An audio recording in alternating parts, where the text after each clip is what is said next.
En esta oportunidad vamos a trabajar la partecita del curso que tiene que ver con estructura de mercados. Esa parte la pueden encontrar aquí en el texto de Principios de Economía de Mankio, ¿sí? Aquí en PDF tenemos la sexta edición, que es la que estamos utilizando.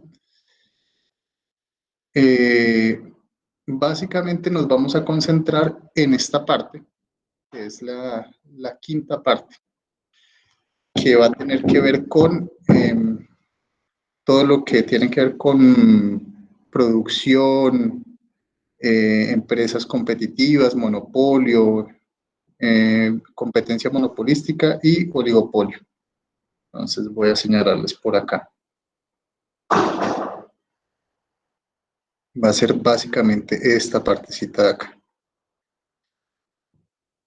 Disculpe.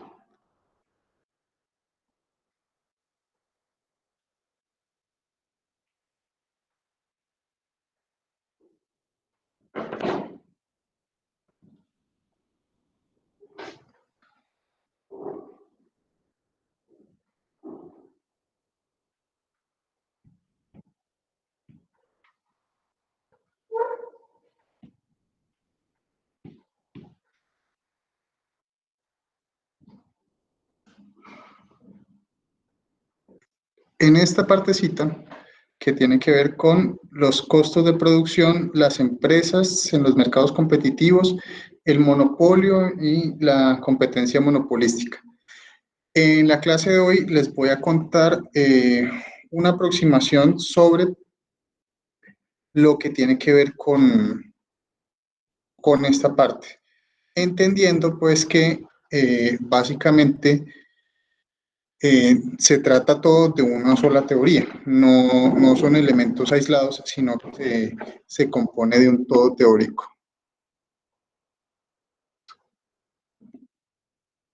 A ver que los pierdo, los veo negro en estos momentos. ¿Me puede hablar alguien, por favor? Sí, profe, se le escucha. Sí, es que se me quedó la pantalla en negro, pero bueno. Listo, chicos. Entonces, a ver, básicamente vamos a examinar todo el espectro de la estructura competitiva. ¿Qué quiere decir esto? Básicamente que tenemos nosotros todas las posibilidades acá en cuanto a número de empresas. Es decir, vamos a ir desde una empresa, porque cero empresas no tiene sentido, desde una empresa hasta infinitas empresas. Entonces, cuando tenemos una sola empresa, vamos a hablar de monopolio. Cuando tenemos pocas empresas, vamos a hablar de oligopolio. Oligos quiere decir pocas. Cuando tenemos muchas empresas, vamos a hablar de competencia monopolística, y cuando hablamos de empresas infinitas, en teoría, o muchísimas en la práctica, vamos a hablar de competencia perfecta. ¿Qué quiere decir pocas y qué quiere decir muchas? Eso ya lo vamos a ver dentro de un momento. Permítame ver si yo logro recuperar un momentico la pantalla acá, que no sé para dónde se mueve. ¿Alguien me puede escribir por el Meet, por favor? Se quedó absolutamente negra. A ver si le salen. Qué raro. Pero ustedes me están viendo en estos momentos.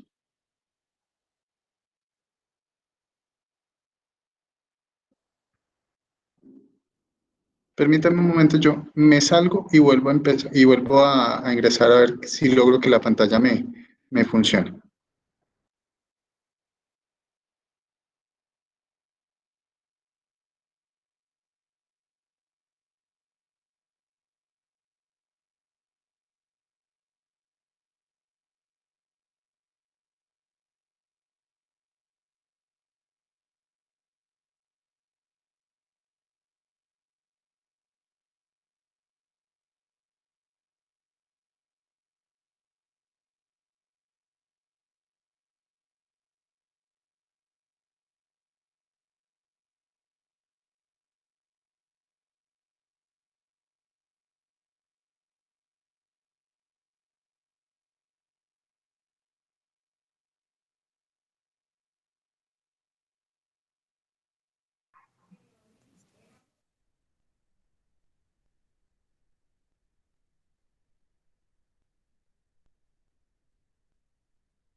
Aló, ¿me escuchan?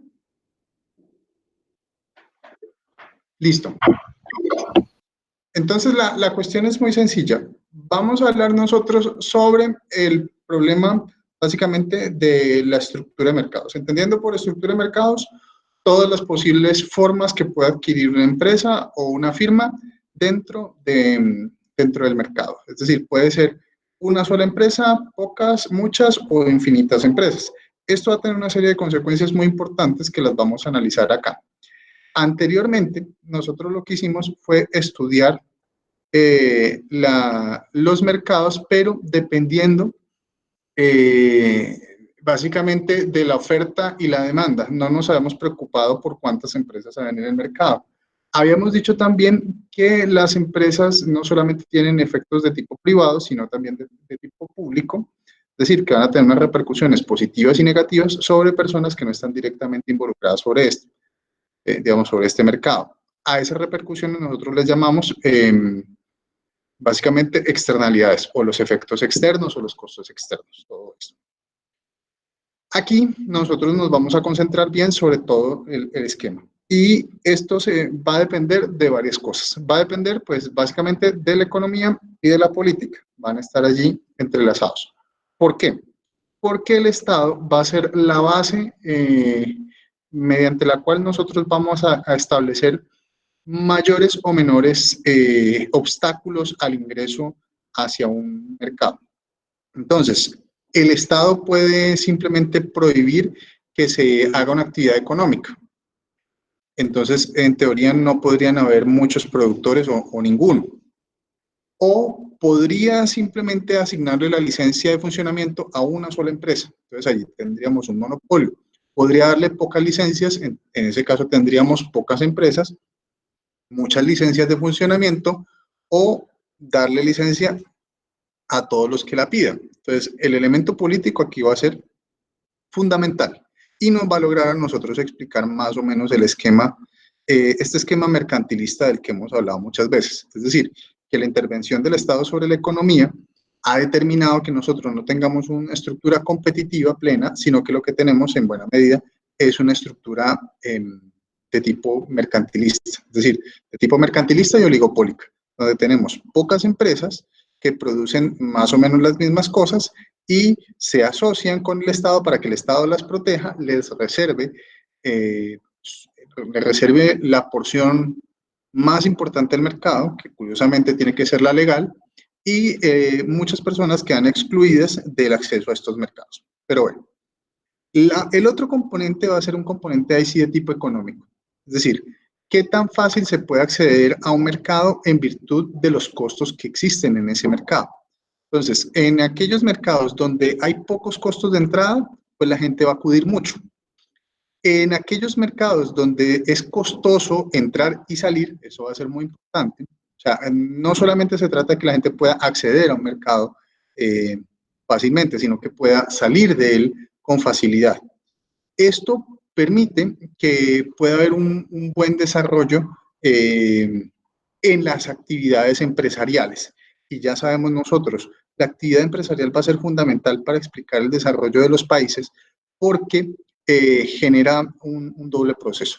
De una parte, los empresarios continuamente van a estar buscando cómo hacer su trabajo más y mejor, más barato y mejor los bienes y servicios, pero al mismo tiempo esto va a repercutir sobre la población en dos sentidos. Primero, si nosotros tenemos empresarios que están produciendo cada vez más barato, entonces esto nos va a suponer que los productos y servicios cada vez van a ser más baratos, con lo cual el ingreso de las personas cada vez va a ser mayor en términos reales. Dicho de otra manera, el salario de las personas cada vez va a alcanzar para más cosas. Es decir, que van a ser cada vez más ricos simplemente por la acción empresarial, porque las personas pueden comprar cosas que antes no podían porque ahora son más baratas. Esto va a ser clave.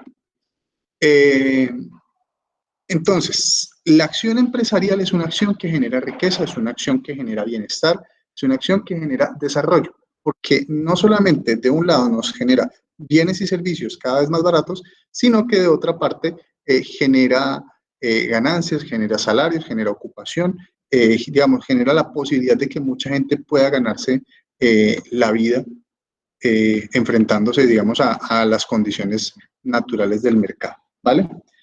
Entonces, estamos aquí que en el capítulo 13, 14, 15, 16 y 17, ¿cierto? Los costos de producción no los vamos a trabajar tan en profundidad, vamos a hacer algunas menciones sobre ellos. Lo que nos va a interesar sobre todo van a ser la parte de los costos, perdón, de la estructura de mercados, no entendiendo los capítulos 14, 15, 16 y 17 como elementos separados, sino básicamente es una sola cosa. Es una sola teoría, la teoría de la estructura de mercados. Y aquí va a ser dominante varias cosas sencillas. Primero, entonces, el acceso a la información y el conocimiento.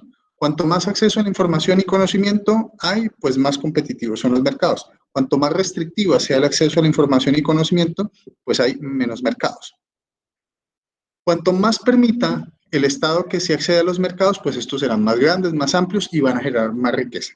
Cuanto más restrictiva, pues van a ser más pequeños, más oligopólicos y van a generar más pobreza. Vamos a ver nosotros que el poder de mercado, esa relación que se da entre el precio y el costo marginal, es decir, la diferencia positiva entre más alto sea el precio con relación al costo marginal, ese poder de mercado va a ser más importante cuanto más restricciones hay de acceso a un mercado. Entonces, vamos a empezar por los mercados competitivos, ¿sí? Entonces, los mercados competitivos, nosotros normalmente los llamamos en economía el mercado de competencia perfecta. Entonces, un mercado de competencia perfecta se va a caracterizar por varios elementos que básicamente se van a ir repitiendo a lo largo de todos los mercados, pero con algunas variaciones. Primero, dice acá el texto que existen muchos compradores y vendedores en el mercado. Y segundo, los bienes ofrecidos por los diversos vendedores son exactamente los mismos o son muy parecidos, casi iguales. Sin embargo, estos no son las causas de la estructura de mercado, sino que van a ser más bien las consecuencias de esa estructura de mercados. ¿Por qué? Porque las causas van a tener que ver con otros elementos que ya se los voy a retomar acá. Entonces, por aquí teníamos nosotros nuestro tablero de la clase anterior. Entonces, vamos a establecer algunas diferencias entre estos mercados.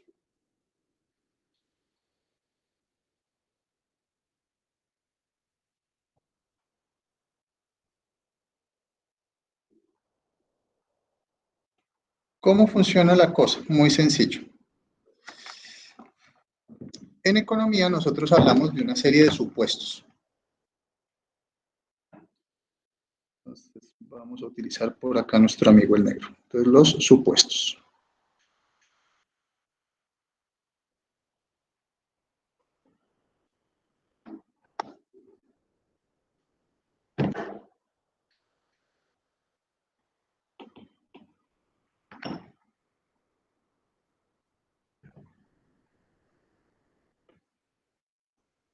Listo.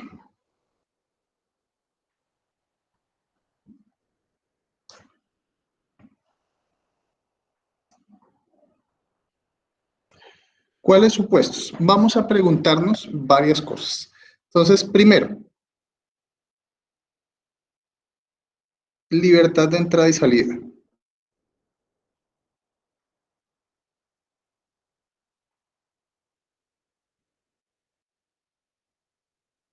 Esto va a tener que ver con dos componentes, uno de tipo político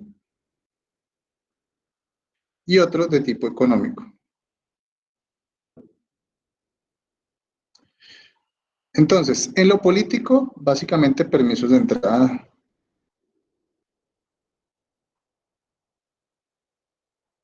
Digamos, metamos en esos permisos de entrada todo el tema de regulaciones, impuestos y demás. En lo económico, básicamente va a tener que ver con los costos. tanto los costos de entrada como los costos de salida, ¿sí? Entonces, vamos a ponerlo por acá.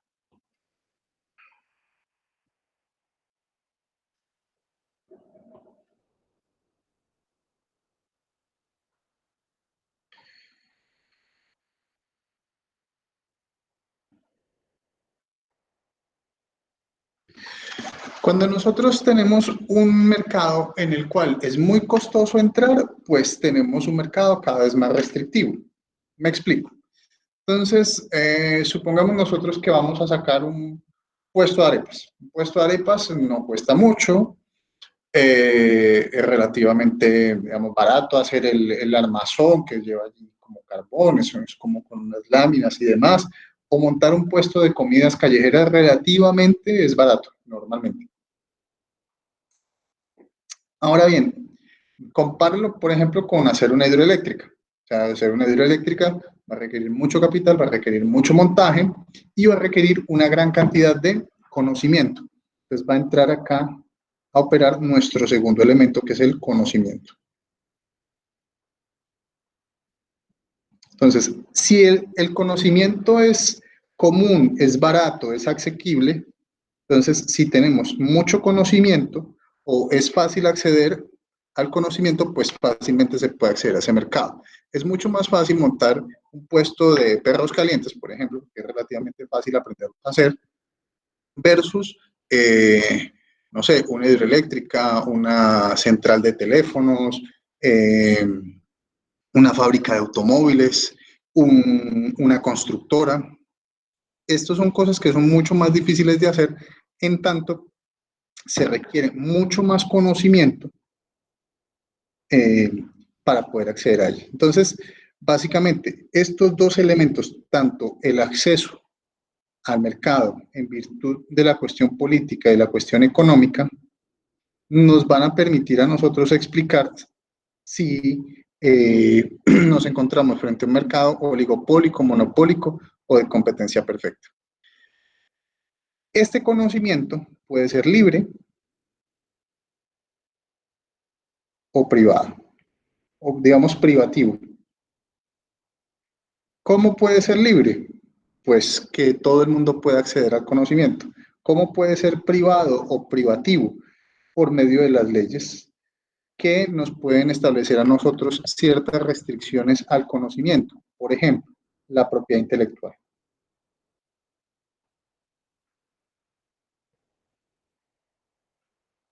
Las patentes, el copyright, digamos, todas las figuras legales que existen para proteger el conocimiento y asignarle una propiedad de alguien sobre el conocimiento. Hay muchas corrientes en economía que van a decir que básicamente no les interesa que exista la propiedad intelectual sobre las ideas, por una razón fundamental, y es que las ideas son lo que conocíamos en clases anteriores como un bien público, es decir, no es rival ni es excluyente. El hecho de que yo sepa economía, por ejemplo, no excluye que ustedes aprendan economía. Si yo les enseño economía, eso no quiere decir que el conocimiento de economía se va a desgastar, todo lo contrario, seguramente va a crecer con los aportes de todos ustedes. Entonces, eso hace que no sea rival. Y no es excluyente, pues porque este video que estamos creando en estos momentos puede ser visto por millones de personas alrededor de toda la Tierra, y el hecho de que lo vea una persona no quiere decir que lo vaya a desgastar, sino que posiblemente lo pueda ir acrecentando. Entonces, el conocimiento y las posibilidades de acceso al mercado, básicamente lo que nos va a permitir a nosotros explicar toda la estructura económica de aquí en adelante. Entonces, bueno, vamos ahorita a crear otra hojita por acá. Entonces vamos a hablar nosotros de la competencia perfecta. ¿Listo? Ya teniendo en mente esos dos elementos que tenemos allí. Entonces, la competencia perfecta o los mercados competitivos. La competencia perfecta va a tener primer elemento, lo que hablábamos ahorita, libre entrada y salida.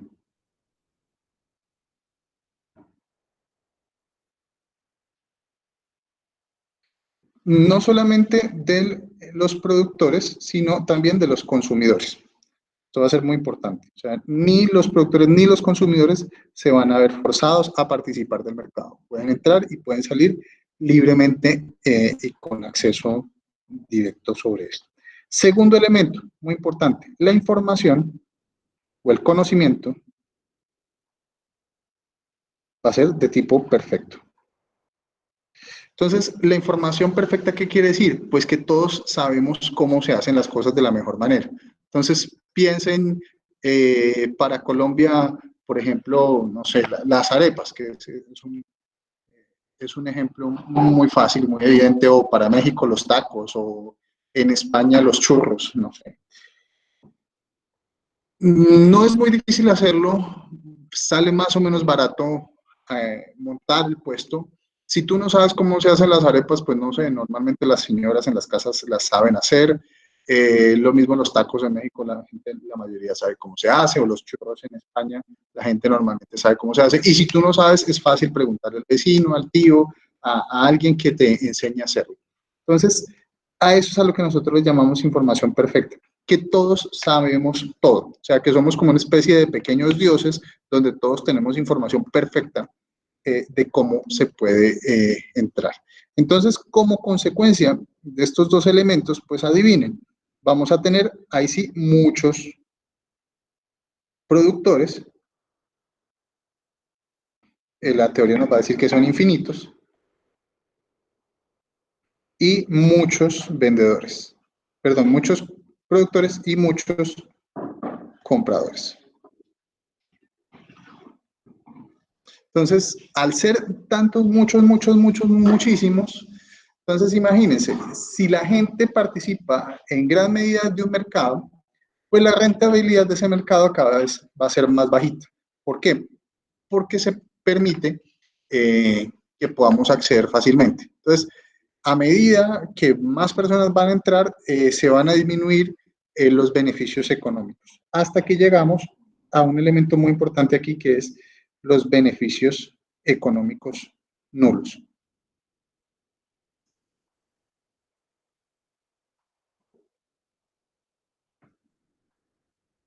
No quiero decir con esto es diferente de que no hay ganancias. O sea, ganancias financieras, ganancias contables, sí pueden haber. Lo que no hay son beneficios económicos. ¿Qué quiero decir con esto? Lo podemos entender a través de un ejemplo. Cuando un profesional tiene que trabajar muchas horas, por ejemplo, un médico que tiene que trabajar turnos de, no sé, 24, 36 y 48 horas, puede que este profesional alcance a conseguir muchísimo dinero, pero el costo que eso supone para él va a ser tan grande que el dinero que a él le ingresa muchas veces ni siquiera alcance a compensar todo el desgaste, digamos, biológico, familiar, psicológico que él está obteniendo. Entonces, como mucho, lograremos compensar el sacrificio que esta persona está llevando a cabo. Si quieren, más adelante podríamos ampliar esto, pero básicamente se trata de que tenemos beneficios económicos nulos, pero ganancias. Es decir, las ganancias van a ser muy pequeñitas, apenas se alcanzan a cubrir un concepto muy importante que es el costo de oportunidad. Entonces, la señora Las Arepas se levanta a las 3 de la mañana a amasar, pues tiene que despachar a sus hijos, despachar a su esposo, tiene que hacer muchas cosas al mismo tiempo y apenas lo que está haciendo, digamos, el dinero que obtiene, apenas si le logra compensar el costo de oportunidad. Listo. Entonces, piensen por un momento cómo será el precio de las arepas. Va a suceder. Permítame. Esto parece que se interrumpió. ¿Me escuchan?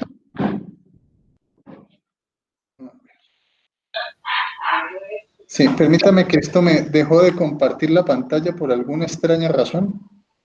Me tengo que volver a hacer el ejercicio de compartir pantalla. ¿Hasta acá hay dudas, muchachos? Por aquí oigo, alguien tiene la...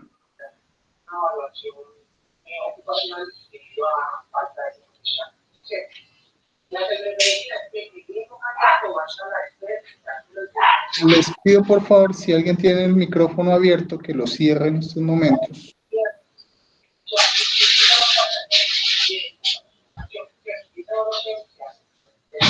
Un momento. Sara, debe cerrar el micrófono, por favor.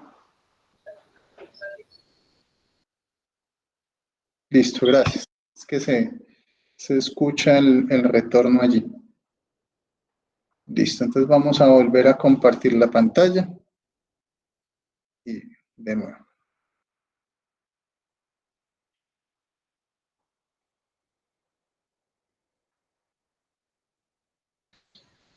Listo.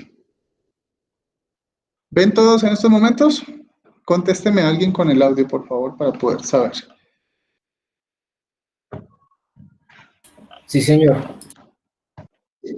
Vale, muchas gracias. Entonces, lo que íbamos nosotros en que teníamos beneficios económicos nulos, entonces vamos a pensar ahorita cómo hacer el precio. El precio, ¿será que si hay muchas personas produciendo un bien que es muy barato, que normalmente están cerca los unos de los otros, ¿será que una persona puede vender mucho más caro o mucho más barato que los demás? O sea, si una persona vende, no sé, una arepa a $1, por ponerles un ejemplo, ¿será que la señora que está a media cuadra o a media calle podrá venderlo a $1.50, a $2, a $3? ¿Ustedes qué piensan?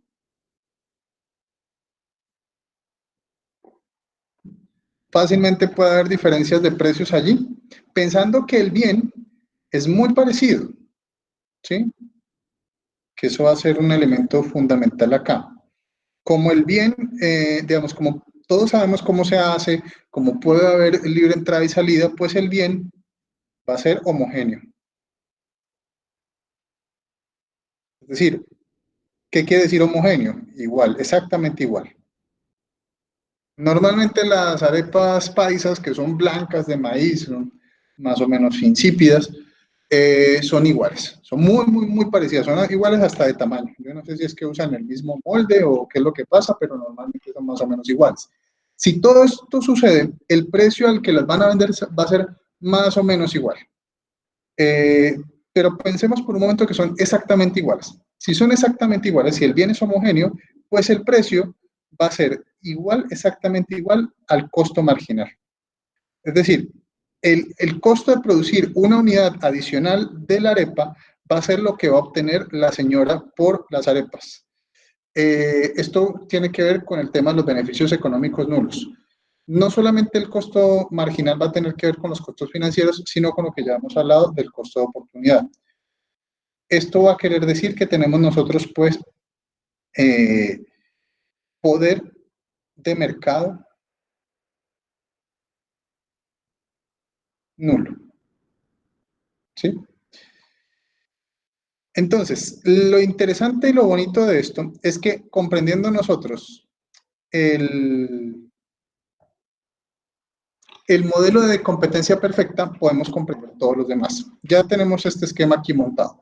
Basta con que nosotros violentemos alguno de estos principios para poder nosotros tener cualquier otro tipo de mercado. Por ejemplo, si nosotros establecemos que ya no hay libre entrada y salida, sino que el Estado va a dar solamente unas pocas licencias, pues inmediatamente pasamos a un oligopolio por el lado del Estado. Por el lado del mercado, si nosotros tenemos altos costos de entrada, digamos, porque necesitamos montar, vuelvo, insisto, una hidroeléctrica, pues va a ser muy costoso y solamente 1, 2 o 3 empresas van a estar dispuestos a ingresar a ese mercado. Si es barato, si el Estado lo permite, pero solamente una sola persona sabe cómo hacer ese bien o ese servicio, pues no vamos a tener posibilidades de entrar todos, sino solamente las personas que saben acerca de cómo se hace algo. O sea, la información va a ser clave acá. O sea, el concepto de información, el concepto de conocimiento va a ser clave. y todos lo conocemos. O sea, mucha gente, bueno, digamos, existen muchas gaseosas o refrescos en el mundo, pero solamente existe una Coca-Cola o solamente existe una Pepsi. ¿Por qué? Porque solamente ellos saben cómo se hace. ¿Pueden haber imitadores? Sí. ¿Pueden haber cosas que se le parezcan? Sí, pero Coca-Cola solo hay una. En la medida en que nosotros vamos a tener cosas parecidas a la Coca-Cola, pero no la Coca-Cola, pues vamos a tener un mercado en el que hay muchos productores, muchos vendedores de bienes que no van a ser exactamente iguales porque no vamos a tener exactamente el mismo bien o el mismo servicio, sino cosas parecidas. Sin embargo, Coca-Cola va a ser la única, pero tiene muchos sustitutos cercanos. En esa medida ya vamos a hablar de competencia monopolística, es decir, tenemos mucha entrada, mucha salida, va a ser relativamente barato la producción, pero el conocimiento sobre el mercado, digamos, sobre la producción, va a ser más bien de orden restrictivo, con lo cual vamos a tener una estructura de competencia monopolística. ¿Competencia por qué? Pues porque es ampliamente competitivo. Monopolístico, ¿por qué? Porque vamos a tener un mercado en el cual Coca-Cola va a ser el monopolista de su marca, de su propuesta de mercado. Sin embargo, los demás van a poder participar de ese mercado. ¿Por qué? Porque si bien Coca-Cola es única, tiene muchos sustitutos cercanos y ahí es donde la cosa se complica, porque ya ellos no van a poder tener un gran poder de mercado, sino uno pequeñito. O sea, en la medida en que nosotros nos vamos diferenciando, en la medida en que la información ya no es tan perfecta, sino que va a ser más imperfecta, en esa medida, pues vamos a poder tener una diferenciación, un monopolio cada vez más importante y en esa medida, pues vamos a poder hacer que este precio con relación al costo marginal ya no sea igual, sino que sea mayor. O sea, en la medida en que nosotros logramos convencer a los consumidores de que lo que estamos vendiendo sea diferente, pues vamos a poder vender de manera distinta, digamos, de manera con muchas más ganancias. Entonces, aquí vamos a hablar ahora vamos a volver a la empresa competitiva. Entonces, habíamos dicho, tenemos muchos compradores y muchos vendedores, ¿sí? Los bienes en el mercado pueden ser básicamente los mismos. Entonces, esto nos va a marcar a nosotros el mercado competitivo. Aquí decimos nosotros que ellos son tomadores de precios. ¿Por qué son tomadores de precios? Porque el vecino básicamente está ofreciendo lo mismo, entonces si yo les cobro a ellos, no sé, si él lo vende a $1 y yo lo vendo a $3, pues nadie me lo va a comprar. Entonces la gente lo que normalmente hace es aceptar el precio que está en el mercado. Entonces si yo voy a sacar mi puesto de arepas, pues la gente la está vendiendo a $1, pues yo también vendo mis arepas a $1.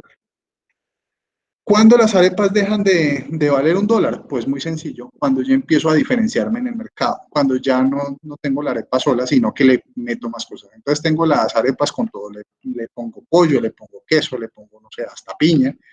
Entonces ya allí yo puedo cobrar algo adicional a lo que está cobrando la señora de al frente, porque mi bien o mi servicio está siendo diferenciado. Entonces, a todos nos pasa, ¿no? Que perros calientes hay muchos, pero entonces a uno nos gusta de determinado sitio. ¿Por qué? Porque allí hay un elemento diferenciador.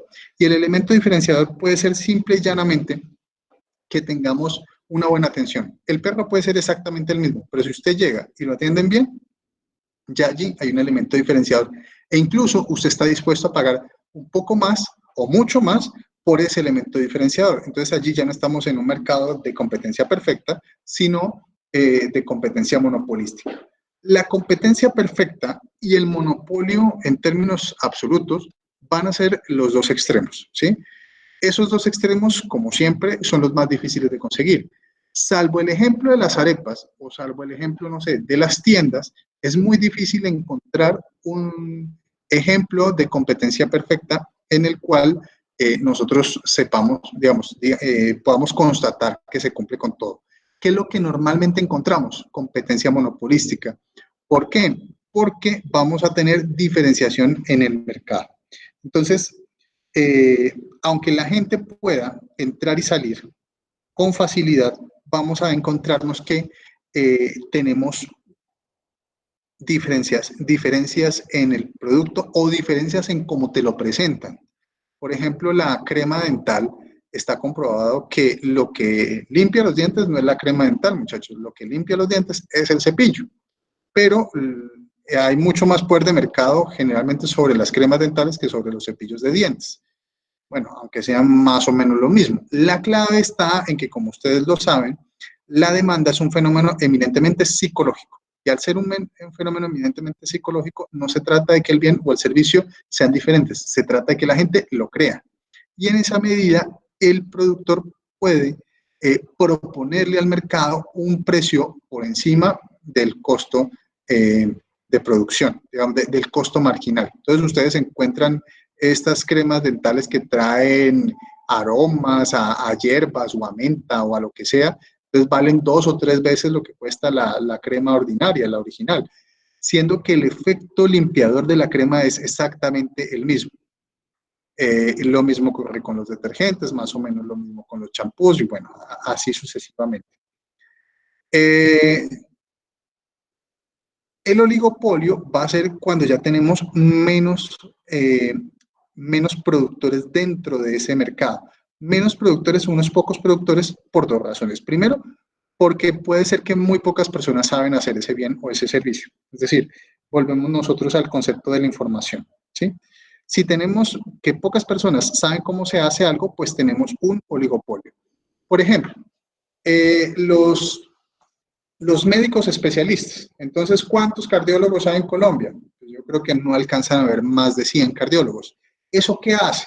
Que ellos cobren el precio de la consulta muy, muy, muy por encima del costo marginal. O sea, cobran mucho más el costo de una consulta un médico cardiólogo que, por ejemplo, no sé, que un médico general.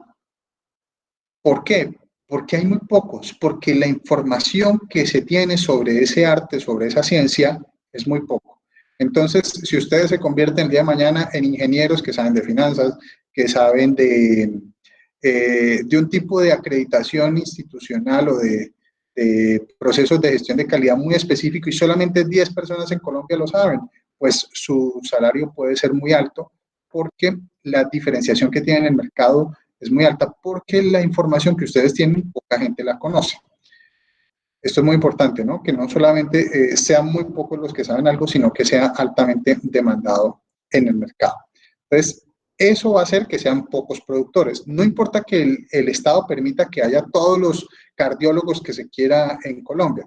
El problema es que hay muchas restricciones para acceder al conocimiento y la información de cómo ser un cardiólogo. Normalmente ellos no se forman en salones de 20, 30, 50 estudiantes, sino que lo que hacen es formarlos en grupos de 3, 4 estudiantes. Además, es un proceso muy largo con residencias y demás.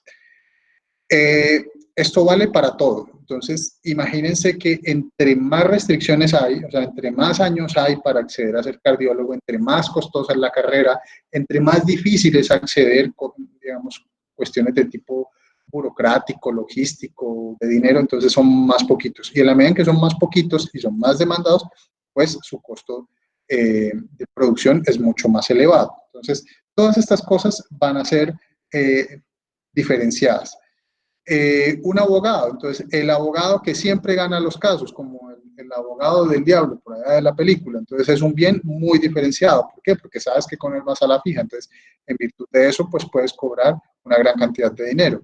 Un ingeniero que es un excelente gestor, pues es un bien cada vez más diferenciado, o sea, no se trata de que sea cualquier ingeniero, se trata de que sea un excelente ingeniero o un excelente profesional. A medida que sea mucho mejor, pues va a poder cobrar un precio de mercado mucho más elevado. Y así funciona. Entonces, vamos a tener un monopolio por 2 razones. O bien porque solamente el Estado permite que ingrese una sola persona o digamos una sola empresa, que solamente uno permita que se genere ese bien o ese servicio, o porque solamente una sola persona sabe cómo se hace. Eso suele suceder. Cuando es el Estado el que solamente proporciona una sola licencia, entonces hablamos nosotros de un monopolio artificial. El monopolio natural va a tener que ver bien con la estructura que tiene de entrada, o sea que es muy difícil entrar, bien sea por el conocimiento o porque cuesta mucho. Entonces imagínense los viajes espaciales. Entonces vamos a montar una empresa espacial para viajes de turismo a la Luna.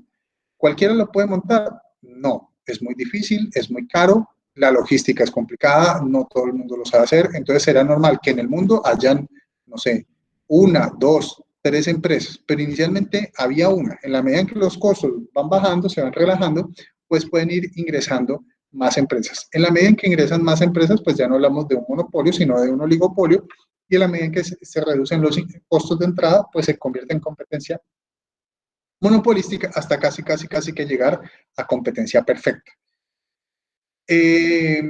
Entonces, lo que nosotros vamos a ver dentro del texto va a ser que a medida que vamos a pasar de competencia perfecta hacia monopolio, vamos a tener cada vez mayores posibilidades de ganancias financieras, mayores posibilidades de beneficios económicos nulos, pero también una pérdida de bienestar por parte del público, porque lo que van a hacer los monopolios va a ser restringir las cantidades de producción para elevar el precio, tal como lo hacen los cárteles. Hay dos formas, retomando el tema del monopolio, hay dos formas en las cuales una empresa puede convertirse en monopolista. Una, porque el Estado le da una licencia, que esa es como la forma mala de volverse monopolista.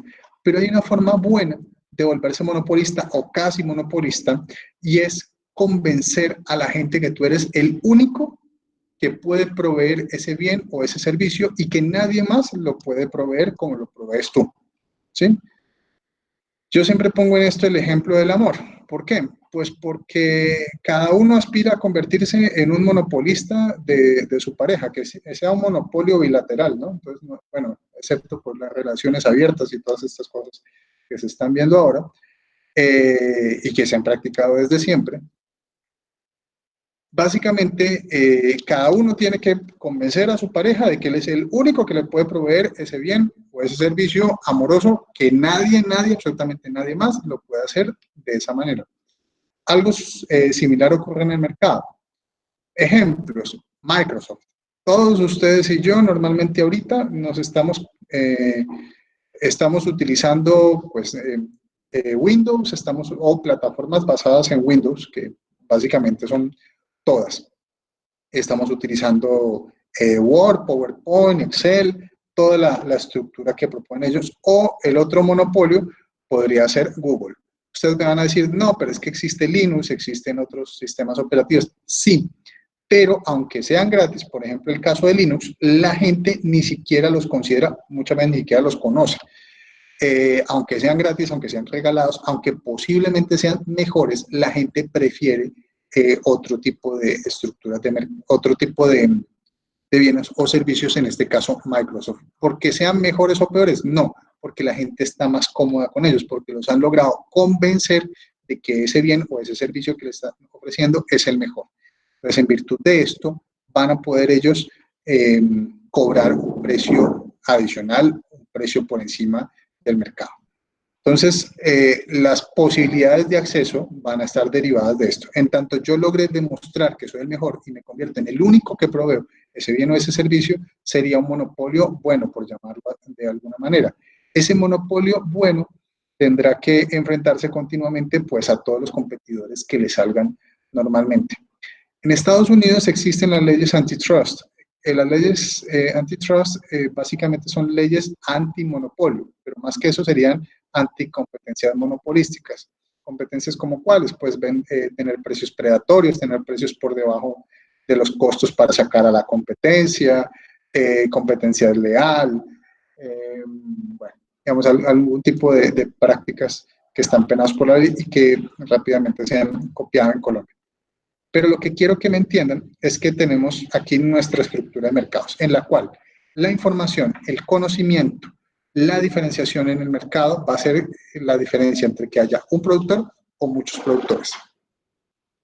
Que el Estado puede generar una estructura de mercados participando más o menos en el mercado. Si participa mucho, si controla mucho el mercado, si genera muchas regulaciones, muchos controles, muchos impuestos, pues el mercado cada vez va a ser más oligopólico. En la medida en que tenga menos controles, pues cada vez va a ser más competitivo, digamos, más tipo de competencia perfecta, aunque nunca será una competencia perfecta absoluta, porque las personas no somos iguales. Sin embargo, recuerden que existe una cosa que se llama el salario mínimo, que normalmente se asimila mucho a lo que estamos hablando aquí. Es decir, el salario mínimo como mucho te alcanza a compensar el esfuerzo que estás haciendo para acceder, digamos, para acceder a ese salario tienes que trabajar mucho. Entonces, ¿el salario te sirve, te compensa? Sí. ¿Mucho? No. Entonces, lo que tú estás haciendo allí es básicamente como recuperar el costo marginal que te supuso el trabajar pues todo un mes por un salario tan bajito. Que para el caso colombiano es una cosa absolutamente irrisoria. Pero en la medida en que tú te cualifiques, en la medida en que tengas más capacidades, más idiomas, más posgrados, más experiencia, más experticia, pues te vas diferenciando en el mercado. Entonces pasas de estar en un mercado casi que perfectamente competitivo, donde te ganas el mínimo, a ir evolucionando hacia un mercado en el cual, en virtud de tu diferenciación, puedes ir cobrando más. Entonces ya el precio de mercado va a ser muy por encima del costo marginal, y vas a poder cobrar mucho más. Elementos adicionales. Aquí en los mercados, los compradores y los vendedores pueden llegar a asociarse. ¿Cómo se pueden asociar? Pues muy fácil. Por medio de lo que se llama el fenómeno de la colusión. Entonces, en la colusión, los productores o los vendedores también pueden llegar a conformar asociaciones tipo cártel. Un cártel es una asociación de productores en la cual se van a poner de acuerdo en algún tipo de esquema de producción. El cártel más famoso, o al menos el más poderoso del mundo, es la OPEP. La OPEP es la Organización de Países Productores de Petróleo. Entonces, la OPEP es muy poderosa porque controla, al menos en parte, el mercado mundial de petróleo. Por allá en el año 73 se pusieron de acuerdo todos los productores en procurar controlar el petróleo, el precio del petróleo. ¿Cómo lo hicieron? ¿Pusieron un precio alto? No. Lo que hicieron fue reducir la producción. Y en la medida en que lograron reducir la producción, lograron subir el precio de manera espectacular. Esto llegó al límite, como siempre hago el ejemplo para el caso colombiano, en que dejas de pagar por tu, digamos, por la tanqueada de tu vehículo, pasar de 100.000 pesos a 1.500.000, o digamos, para el resto de casos, pensar que se pasa de pagar $100 a pagar $1.500 por la tanqueada de un carro. O sea, es una cosa absolutamente brutal.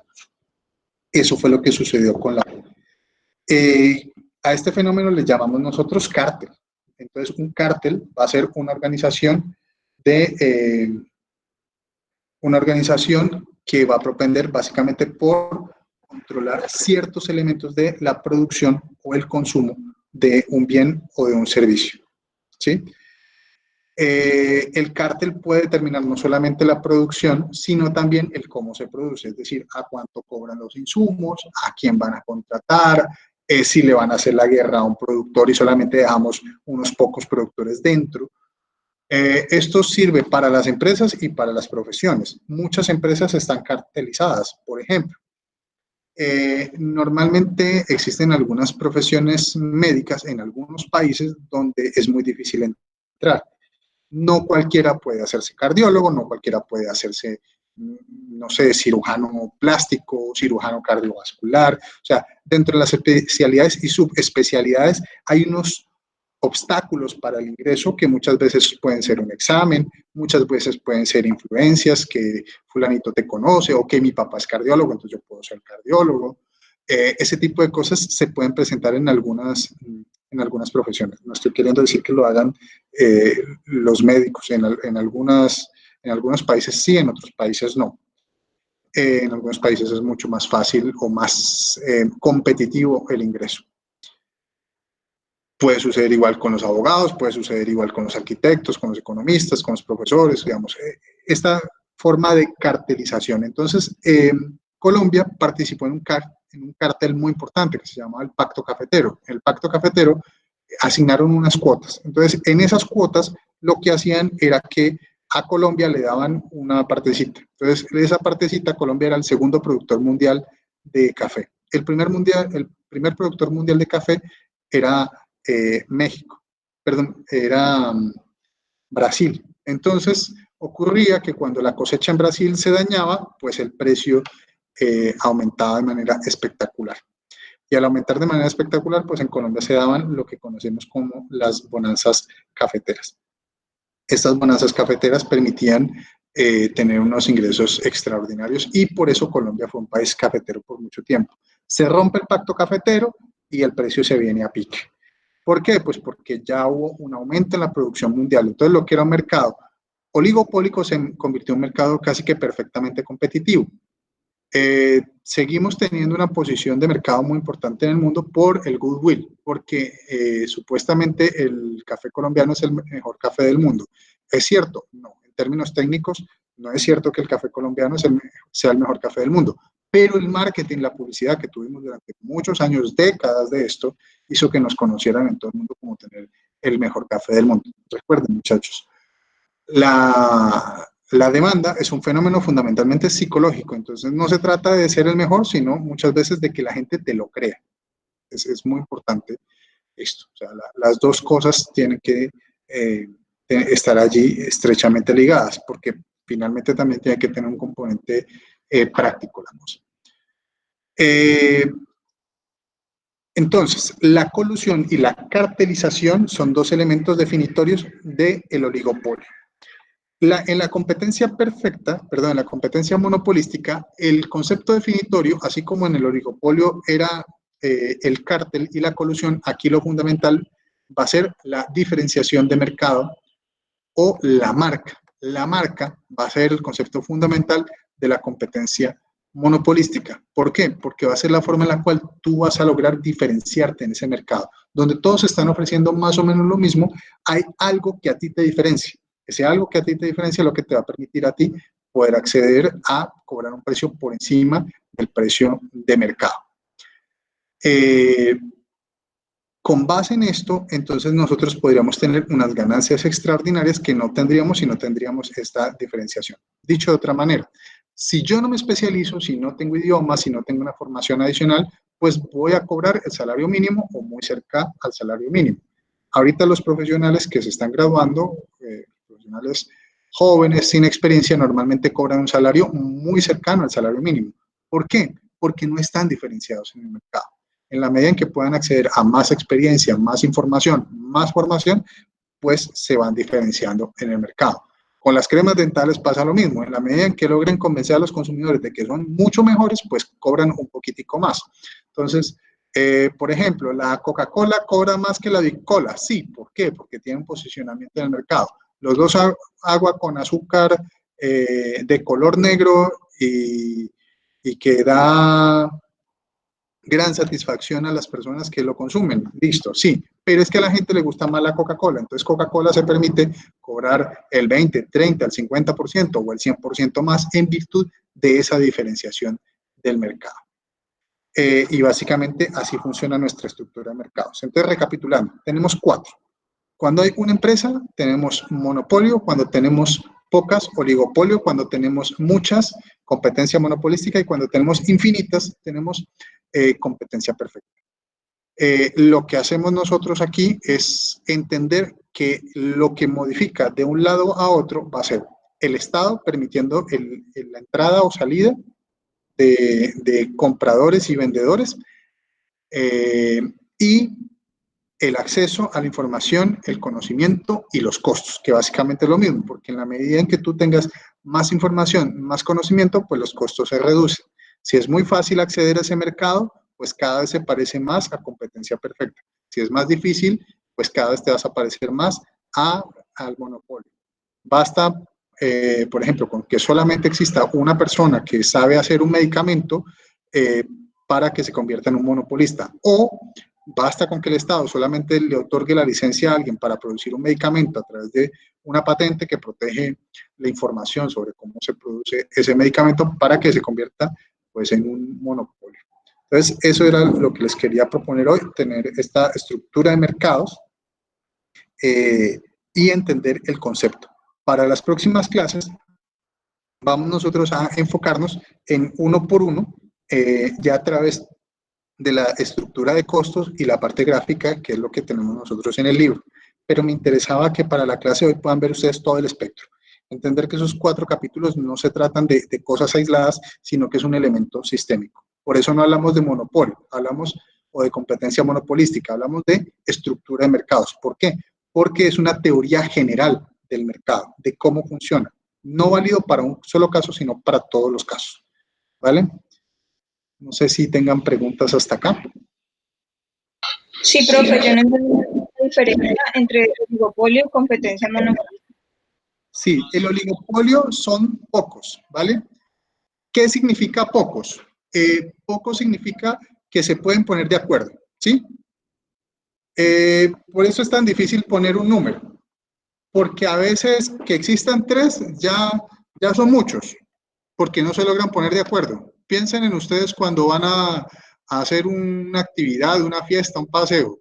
Entonces es muy difícil ponerlos de acuerdo, ¿cierto que sí? Entre más grande sea el grupo, es más difícil ponerlos de acuerdo, versus si son un grupo de amigos relativamente pequeños, más fácil. ¿Qué consecuencias va a tener esto? El poder de mercado. ¿Por qué? Porque en la medida en que sean poquitos, va a ser más fácil ponerse de acuerdo. ¿En qué? Pues en muchas cosas. En cuánto le van a pagar a los proveedores, en cómo van a hacer el bien o el servicio, en la forma de presentación del bien o el servicio, en lo que nosotros llamamos como polución, ¿sí? La capacidad de ellos ponerse de acuerdo.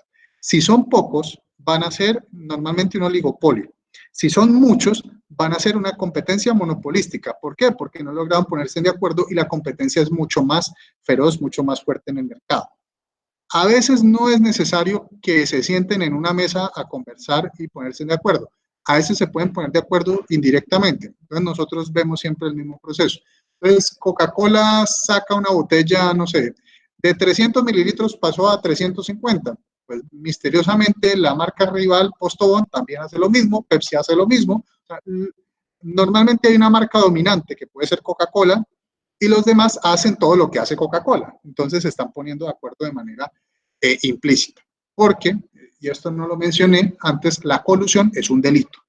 Sí, es un delito castigado por la ley que genera multas, genera sanciones más o menos fuertes. Entonces las empresas se cuidan mucho de esto.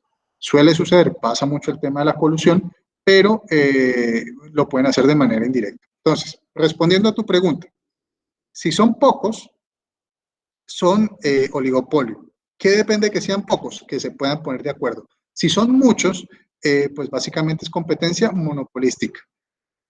Normalmente, cuando ya son más de 10, la cosa empieza a complicarse y es cada vez más difícil ponerse de acuerdo, ¿sí?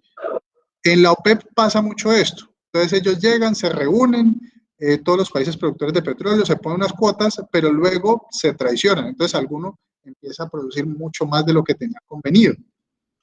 Y el precio se viene a pique. Entonces luego tienen que volverse a reunir y volver a mirar las cuotas y comprometerse que estas sí van a cumplir y demás. ¿Sí? ¿Te sirve la respuesta?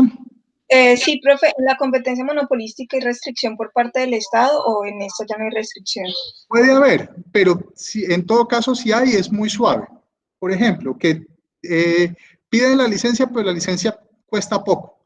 Hay que sacarla, te demoras un par de días, pero no es muy difícil. ¿Sí? El Estado normalmente en el mundo real sí existe y sí pide licencias, sí pide, no sé, todas las cosas locas que piden, el SAICO y ASIMPRO, los bomberos, bueno, Cámara de Comercio, todas esas cosas de regulación que piden. El problema es que tú puedes demorarte, no sé, 2 días como en Canadá o un mes y pico como en Colombia, ¿sí? Allá hay una diferencia.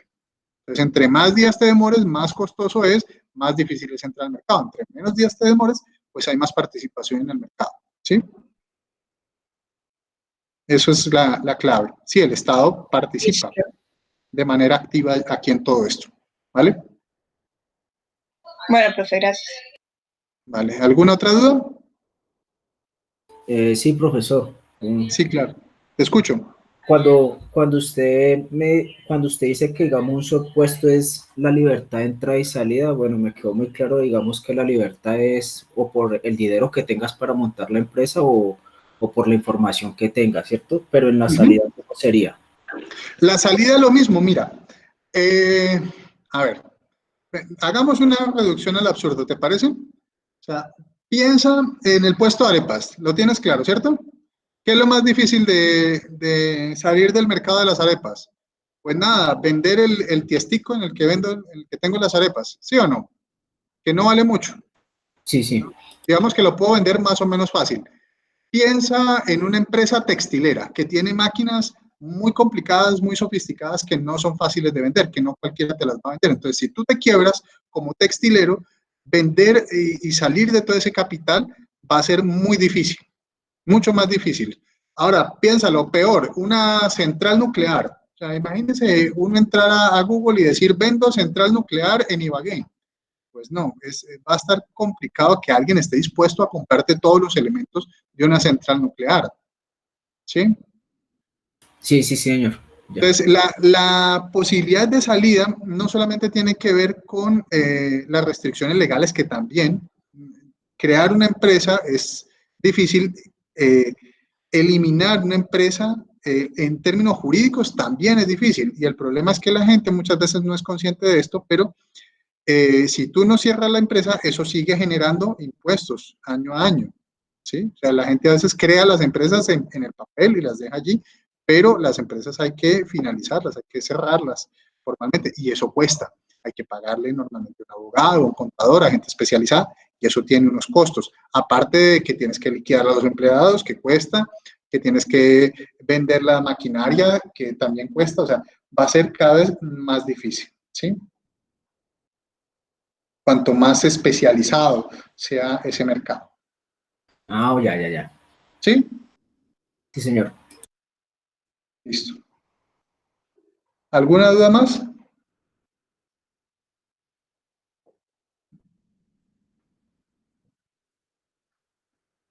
¿Nadie más? Profe, una pregunta. Sí, claro. ¿Qué era colusión? Y usted dijo que la colusión, el cártel definía pero no me acuerdo qué era lo que definía, profe, no. Vale, no te preocupes. Mira, la colusión es ponerse de acuerdo. ¿Eso lo tienes claro? Sí, ya, sí. Listo. Colusión es ponerse de acuerdo. ¿Ponerse de acuerdo en qué? En todos los esquemas de producción. En cuánto producir, cómo producir, a quién venderle, a quién comprarle los insumos, en la forma de presentación de lo que estamos vendiendo, los horarios, la forma y demás. Entonces, por ejemplo, los bancos normalmente abren a la misma hora y cierran a la misma hora. Sí. ¿Alguno tiene horarios distintos? Pues sí, pero por ejemplo, los domingos no abre ninguno, ¿cierto que no? ¿Se tuvieron que poner de acuerdo para esto? No, normalmente imitan las conductas que tienen unos y otros. Entonces, uno abre central bancaria en las tiendas de abarrotes, graneros y demás, pues otro va a ser más o menos lo mismo. Uno sacó los retiros sin costo, pues el otro hace lo mismo. Uno regala tarjetas de crédito, pues el otro hace lo mismo. Entonces, es ponerse de acuerdo. El ponerse de acuerdo es de forma directa o indirecta. Profe, ¿y cuándo es ilegal? Es ilegal cuando lo hacen directamente, cuando hay forma de comprobar que se llamaron o que se mandaron mensajes o que hubo algún tipo de comunicación para ponerse de acuerdo. ¿Sí? Tiene que Profesor, haber ¿puedo poner un la prueba. ejemplo? ¿Ah? ¿Puedo poner un ejemplo de eso? Sí, sí, sí, por supuesto. Hace años escuché, digamos, el cartel del papel higiénico, que varias empresas que producían papel higiénico como que se escribieron y ajustaron, digamos, unos precios en el mercado para que el papel valiera más. Y eso Sí, como que el Estado lo castigó, o sea, les sí, puso, digamos, como unas multas, algo así. Eso es colusión. eso es colusión, perfectamente. Y le llamamos nosotros cártel a la organización de productores, ¿vale? Colusión es la conducta típica del resultado de haberse puesto de acuerdo. Pero sí, el Profe, ejemplo está perfecto. y otra pregunta que le decía, profe, que definía el cártel y la colusión que usted nos decía que definía un mercado, creo, no sé, es que no escuché bien, se corta la llamada. No, no te preocupes. Se ponen de acuerdo en qué producir, cómo producir, cuándo producir y cómo producirlo. ¿Sí? ¿Me escuchas? Sí, profe. A ver, te lo explico. ¿Es este teléfono de acá? ¿Sí? Sí, profe. ¿A qué se te parece? Pues como a un iPhone, no sé, como... Exactamente, le pegaste. Se parece a un iPhone. ¿Por qué? Pues porque iPhone domina el mercado y entonces los hace de determinada manera. ¿Qué hacen los demás? Lo siguen. Es una forma indirecta de ponerse de acuerdo. Y este es un Huawei. Es distinto, pero se parece al otro. De hecho, hasta esto llega al límite que incluso las mismas compañías se maquilan entre ellas. Es decir, no sé, Huawei le hace las carcasas a otra empresa, a Sony, Sony le hace las pantallas a este, el otro le hace los teclados, el otro le hace los circuitos, y esto termina siendo un Frankenstein, que lo único que te ponen aquí distinto es el título, ¿sí? Esto es una forma de diferenciación en el mercado, porque esto se parece mucho a un iPhone. Van a decir, no, es que mira, el iPhone tiene una cámara mejor, una experiencia mejor, sí, pero esencialmente es la misma cosa, se parece mucho, pero la diferenciación en el mercado, el hecho de que usted le ponga aquí atrás una manzanita, da estatus, y ese estatus es muchas veces lo que la gente compra. A veces la gente no le interesa comprar solamente el teléfono, sino el estatus que le da, el reconocimiento, el caché, como decimos aquí en el Valle, ¿sí? No es lo mismo andar en un Chevrolet que andar en un Mercedes, ¿cierto que no? El Mercedes da estatus, da nivel, da categoría. Eso también se compra en el mercado. La gente no solamente compra mercancías, compra el estatus que le da la mercancía. Y eso es una forma de diferenciarse en el mercado. ¿Vale? Ok, profe, muchas gracias. Con gusto. ¿Alguna duda más? Sí, ¿Nada? profe, también. Sí, claro. Cuando hablamos de monopolio artificial y monopolio natural, este no me quedó claro esas dos. El monopolio natural es cuando por las condiciones propias del mercado se convierte en un monopolio. Por ejemplo, un acueducto y alcantarillado. ¿Cuántos pueden haber en una ciudad? Normalmente uno. ¿Por qué? Pues porque no tiene mucho sentido que hayan 4 o 5 productores haciendo huecos el uno debajo del otro para meter una tubería por debajo de la otra. Bueno, todo puede pasar en el mundo, pero es normalmente muy difícil y bastante alocado, ¿sí? Antiguamente existía un monopolio que se creía natural, que era el monopolio de las telecomunicaciones. ¿Por qué? Porque era muy costoso poner teléfonos. Poner un teléfono era tan caro que los teléfonos, los números de teléfono iban hasta en las escrituras de las casas. Imagínate si era costoso. Así como usted decir que tiene 2 plantas y un garaje, pues dice, tengo 2 plantas, un garaje y una línea de teléfono, número tal y tal y tal, porque era muy caro. Era usual que en las cuadras hubiera apenas 2 o 3 teléfonos, entonces la gente llamaba a una casa y decía, ¿me puede pasar al vecino, por favor? Porque era muy caro. Entonces, esto hacía que el único que produjera este bien o este servicio normalmente fueran empresas estatales. Con el paso del tiempo y la tecnología, este monopolio natural se destruyó. ¿Por qué? Porque se inventaron estos aparatos, la telefonía celular, y permitió que bajara muchísimo los costos y empezara a aparecer la competencia. El monopolio artificial es un monopolio en el cual el Estado dice solamente una sola empresa va a generar este bien o este servicio, ¿sí? Una sola empresa va a producir esto. Por ejemplo, las patentes. Entonces, yo le doy la patente de la... Imagínense que el día de mañana dan con la vacuna del coronavirus. Entonces, la produce Pfizer. Entonces, el Estado colombiano le otorga la patente a Pfizer para la producción de la vacuna contra el coronavirus. Solamente Pfizer lo puede producir. Eso es un monopolio artificial. ¿Sí? Nadie más, ni Bayer, ni Tecnoquímica, ni ninguna otra empresa la podría producir. Solamente Pfizer. Y eso sucede. Eso es un monopolio artificial, creado por el Estado de manera artificial. ¿Vale? Ok, profe.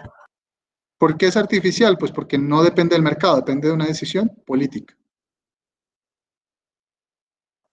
¿Listo? Ok, profe. Vale. ¿Alguna duda más?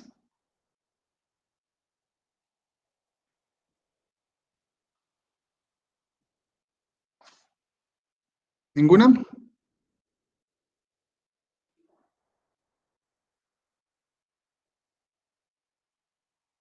Listo, chicos. Pues nada, entonces, para la próxima clase, que será el viernes, vamos a explicar la partecita de costos. Esa partecita de costos, vamos a devolvernos, o sea, ya tenemos como todo el conjunto general. Ahorita vamos a ir específicamente para ver cosa por cosa. Y para eso les pido que por favor se lean en la parte 5 toda la parte de estructura de costos, que es, ya les digo, el capítulo 13, que se llama los costos de producción. Léanlo, revísenlo, estudienlo y se los voy a explicar mucho más en profundidad el próximo miércoles. Y si alcanzamos, volvemos sobre competencia perfecta, pero de manera mucho más rápida, pues porque ya tenemos los conceptos generales. ¿Vale? Entonces nos vemos el viernes. Cuídense mucho y esperemos que este proceso con la pandemia pase pronto y que no haya muchos afectados. Cuídense mucho y que tengan un maravilloso día. Hasta luego. Bueno, hasta luego, gracias, profesor.